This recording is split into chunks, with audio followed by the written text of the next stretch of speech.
This is Dentistry Disrupted with Dr. Craig D. Clayton.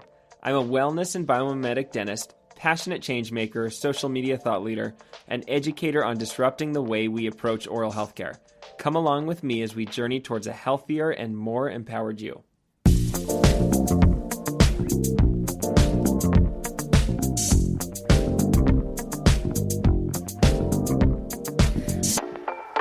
Welcome to another episode of Dentistry Disrupted. I am so excited to have on the podcast today the one and only Eliza Jane Clayton, my partner in life and business.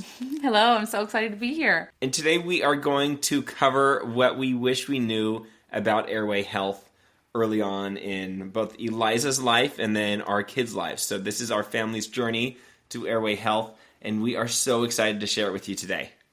Yeah, we are going to share basically the stories that we wish we would have heard years ago and what every parent needs to know about airway health, no matter how old your kids are. So we're going to jump in with Eliza's story. She started experiencing symptoms of airway health or sleep disorders very early on in life, but they are symptoms that were overlooked or dismissed. So I will let her share her own story rather than share it for her. So when I was little, I had huge tonsils. I got strep throat a lot, but I guess not frequently enough for them to want to take my tonsils out. And anytime I got sick, I felt like I was breathing through a tiny straw. I had a very small airway because of the tonsils. My sleep was pretty terrible as a child. There was a running joke that if we were on a trip, no one wanted to sleep in the same bed as me because I thrashed around and woke up on the wrong side of the bed, upside down, no sheets. So I was obviously not sleeping well and struggling to breathe. I had a very narrow palate. I did some expansion, but it definitely wasn't enough. I struggled with some anxiety, just never feeling rested. I could sleep forever, but it's just because it was not quality sleep. And then I did have crowded teeth. In high school, I got Invisalign, and then I needed my wisdom teeth out as well, so definitely didn't have big enough jaws. And when I looked for help, I was dismissed. It was told it was normal. The doctors seemed to only focus on the symptoms and not the root cause. And if the symptoms weren't, quote, severe enough, then they were like, hopefully she just grows out of it. And she hasn't grown out of it. I did not. My tonsils are still huge. And I'm actually on a road to get those out along with some other things. So I wish I had known earlier on what was causing the tonsils to become enlarged. I was mouth breathing day and night, and that was increasing the inflammation and causing my tonsils to become even bigger. And no one ever once asked how my quality of sleep was at night. So for me, the turning point in understanding myself and my own symptoms was when my husband here, Dr. Clayton, became educated in airway health and started teaching me, and I started putting the dots together, and I realized, oh my goodness, I think I've been suffering with an airway issue my whole life and had never been formally diagnosed with such. So I'm super grateful to actually know why these symptoms happened and what I can do moving forward, and knowing that it wasn't just anxiety that I'm going to have to deal with the rest of my life or bad sleep that would leave me unrested every night, but there truly is a way to alleviate the symptoms, and I'm already starting to experience that. The number one thing I wish I would have known back then was the importance of proper nasal breathing and establishing that early on in life. I certainly could not breathe well through my nose. I had a deviated septum, and then the airway obstruction furthered with the big tonsils, and that affected the way my face and jaw developed and my airway developed. And I'm sad because I am limited in what I can do to fix that, but I know I'm going to get huge relief on the journey that I'm on right now. But it would have been way better for me to establish proper nasal breathing starting as a young child. And I often wonder how differently my life would have been if I had just been treated then and found the root cause back then. The best time to treat the root cause of sleep disorders is at a young age while kids are still growing and developing and the jaws are very moldable. And so I want to share the story of our son to help illustrate the importance of treating this early and also how to recognize some of the signs of sleep disordered breathing and breathing disorders in general. Our first son, when he was born, really struggled with nursing. There was a lot of spitting up, reflux, had trouble gaining weight. Eliza had an undersupply because he was not able to fully drain the breast and get to that hind milk.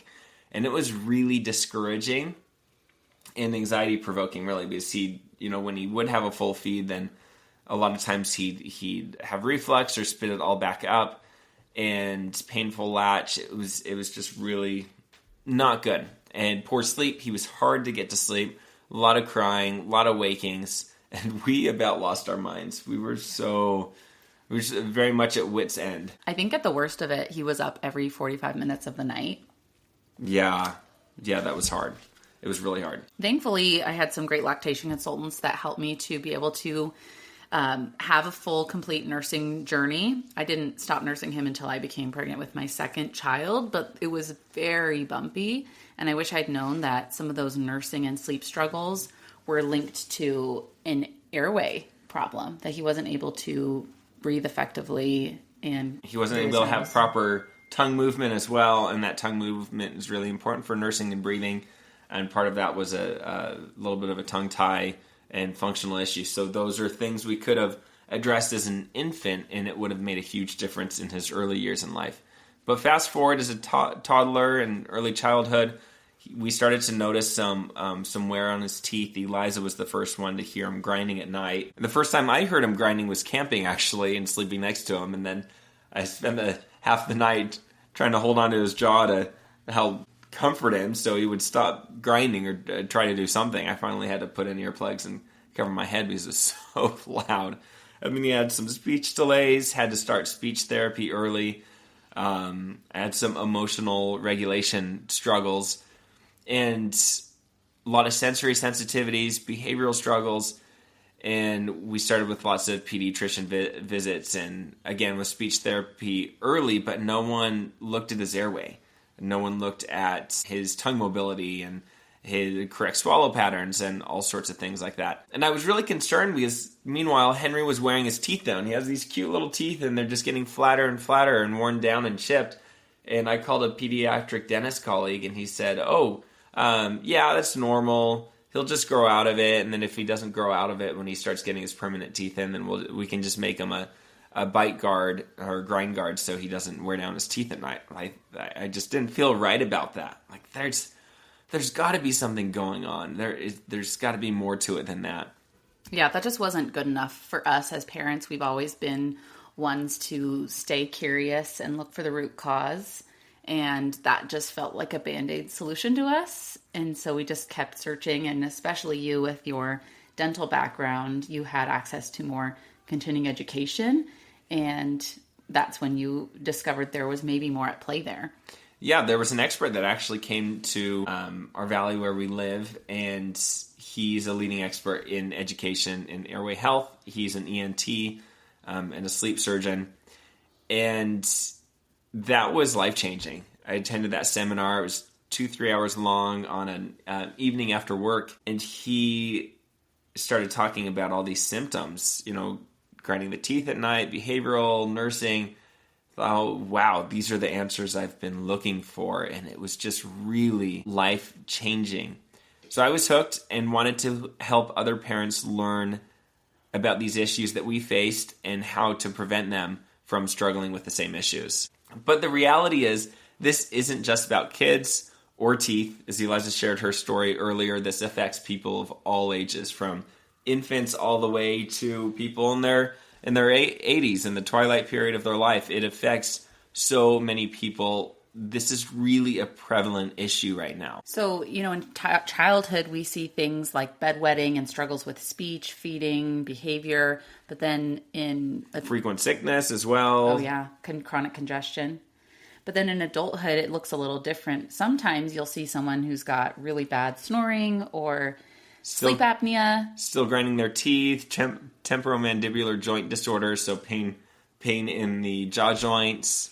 But I actually didn't have any of those more hallmark signs of, I didn't snore, I didn't have sleep apnea, and my symptoms kind of went underneath the rug. I think the most debilitating one for me was just never feeling rested, and then subsequent anxiety. And that's continued too. That isn't something that's resolved. That just is ongoing until we can get to the root cause of things. And again, the most challenging part with that is we're limited to what we can do for an adult to be able to resolve these issues. So it's so important to recognize them early on. We're asked frequently, why aren't other dentists talking about this? Why aren't other physicians talking about this? And it's just a lack of education. It's just not talked about in general. Continuing education, and that is just a big problem. Insurance as well. They may not reimburse for preventative care, interceptive care, to be able to encourage the diagnosis of these issues. And there's just a lot of old school traditions. The whole, you don't need your tonsils out unless you're getting sick too frequently. Instead of saying what should be happening is, okay, we see enlarged tonsils. What's the root cause? What's going on? Because if we address that before the tonsils become inflamed for too long, we can actually see a decrease in that size and be able to avoid things like surgery. Yeah, that's incredible. Can you share maybe a story where a child has gotten relief from symptoms by treating airway issues at the practice? Yeah, one child in particular that was struggling with bedwetting, poor sleep, behavioral issues, and did an evaluation, saw he had poor tongue posture, swallow patterns, open mouth posture, and we began to treat that with just myofunctional therapy right off the bat. And within a month, he stopped. The frequency of bedwetting went down significantly to multiple times a week, to once a week, to a couple times a month, and now he hasn't had an incidence of bedwetting for months now. So it's truly amazing what can be achieved with by just treating those underlying causes of sleep disordered breathing. Something that I've learned from you is that a lot of parents come to you and they've found one piece of the puzzle. Maybe they've gone to an ENT and they've gotten help taking away airway obstructions, or maybe they've gone to an orthodontist and they've gotten the expansion, but they're missing the other puzzle pieces that when they fit together really resolve the symptoms. So I think that is a missing link in the education for parents, is what other pieces go into this puzzle to help my child sleep and breathe better. So it really is a collaborative and functional approach to airway health that is so important to finding and treating the underlying cause. And this is why we created the Holistic Airway Health for Families live class to help you get started, to understand how to identify symptoms and who to find to work with so that you can begin helping your children and helping yourself if you have symptoms and of these issues, so that you can start to feel better, your kids can start to feel better and develop as they should. We get a lot of questions and DMs and comments of where should I start? Who should I see? There's so many options available to help treat airway issues, so many different types of providers. So how do I go about this in the best way so my child gets relief? And so that was kind of the heart of creating this class, was to really help parents have that jumping off point to get their kids sleeping and breathing better. And maybe you're just curious about whether or not your child has an issue or whether or not you have an issue. We're going to go through a lot of the symptoms and signs of these issues so that you can really be able to make maybe a soft diagnosis, right? We're not teaching you or making a diagnosis for you, but giving you the tools to understand how to identify and then where to start. Absolutely.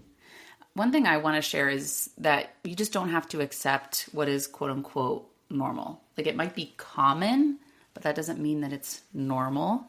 And, through that collaborative and functional approach, you really can help your child breathe well, sleep deeply, and develop as they should. Our facial structure can change if we're not breathing correctly. Completely. It changes dramatically.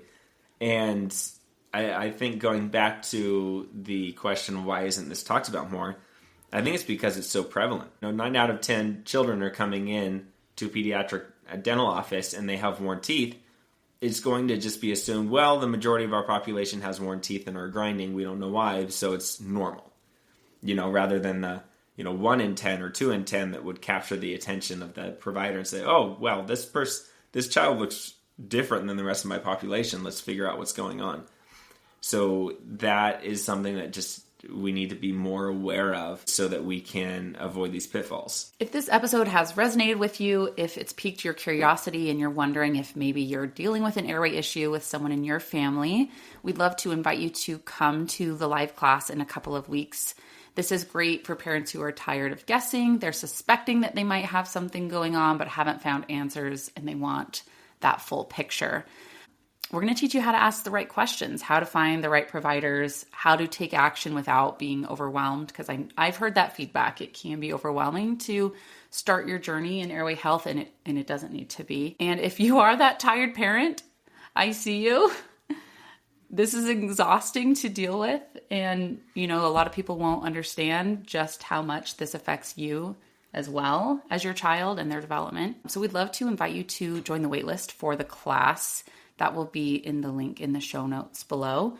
And if you are on the wait list, then you will be able to sign up first before everyone else. And there will be limited seats for this class because it is live. But it will be recorded. So if you can't make it live, you can watch it after, and then you can submit your questions. And we will do another live Q&A and answer all of those questions as well. There will also be some bonuses for those of you who join the wait list. So please go check that out. We'd love to have you come. Dr. Clayton can speak more to this, but live classes are really his jam. I love the live classes. It's so much fun to teach live. There's a lot of good energy. The Q&As are just my absolute favorite.